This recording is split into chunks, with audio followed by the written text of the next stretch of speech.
Nathan Zegura here with a Browns position review edition of the 2-Minute Drill brought to you by University Hospitals. And today we're going to look at the specialists on the Browns roster. And while in 2021 the Browns kickoff and punt coverage teams were excellent, unfortunately, there was some inconsistency at the other positions, and it started with field goal kicker Chase Mclaughlin. Mclaughlin was just 15 of 21 on field goals in 2021 for the Browns, 71.4%.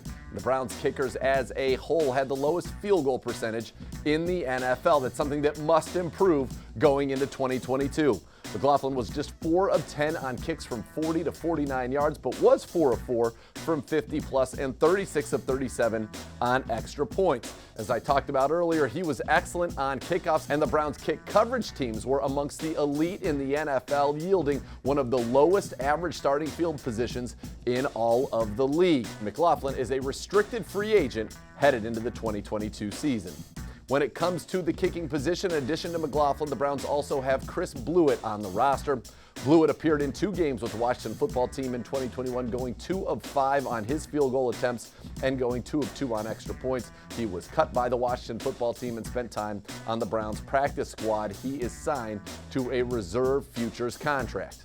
As for the Browns at the punter position, 2021 saw the Browns move on from the Scottish Hammer Jamie Gillan in the middle of the season, and they tabbed veteran Dustin Colquitt to take the job for the final 5 games of the year. Colquitt, who's been in the league since 2005, a 2-time Pro Bowler, appeared in those 5 games. He averaged 41.5 yards per punt, 36.1 net, and had 8 inside the 20.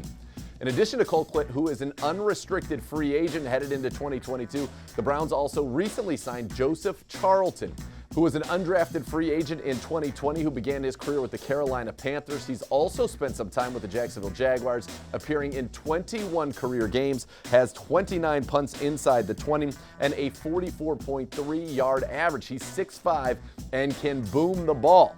So both kicker spots are very much up in the air for the Browns headed into 2022. So you've got a restricted free agent in the incumbent, Chase Mclaughlin, and you have an unrestricted free agent in your incumbent punter, Dustin Colquitt. As for the long snapper, there's one position with some stability. Charlie Hewlett has been the Browns' long snapper for 7 straight seasons. He is entering the final year of his contract in 2022.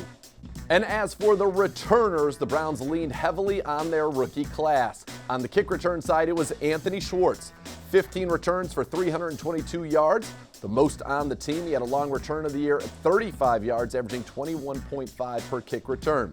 Rookie Demetric Felton added 9 kickoff returns for 172 yards. That's 19.1 per return, while Dearness Johnson had 6 for 139, 23.2, and JoJo Nansen had 5 for 107, 21.4. So it looks like Schwartz will get the opportunity, at least going into camp, to be the team's returner again in 2022, and hopefully they can harness some of that speed and break off some big returns for special teams coordinator Mike Prefer.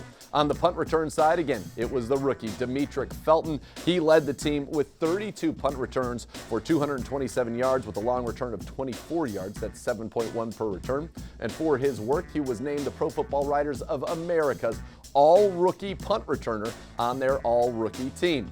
In addition to Felton, Donovan Peoples-Jones, who handled a lot of the punt return duties in 2020, also took 12 returns on the season, averaging 7.9 per return. So the Browns are bringing everybody back who really returned the football for them of note next year, as I said, with Schwartz and Felton likely the favorites going into camp, but they'll look to get more explosive in those return games. The big question mark, though, it remains at kicker. The Browns, to become an upper echelon team, as you saw so many in the playoff run this year, they had kickers that they could count on, kickers who made the big kick when it mattered the most. And for the Browns, certainly you hope Chase Mclaughlin can be that guy, but I would expect competition there, and for the Browns to really look to put assets at addressing this spot that really has been very up and down and inconsistent since the departure of Phil Dawson. This has been the Browns Specialist Position Review edition of the 2-Minute Drill, brought to you by University Hospitals.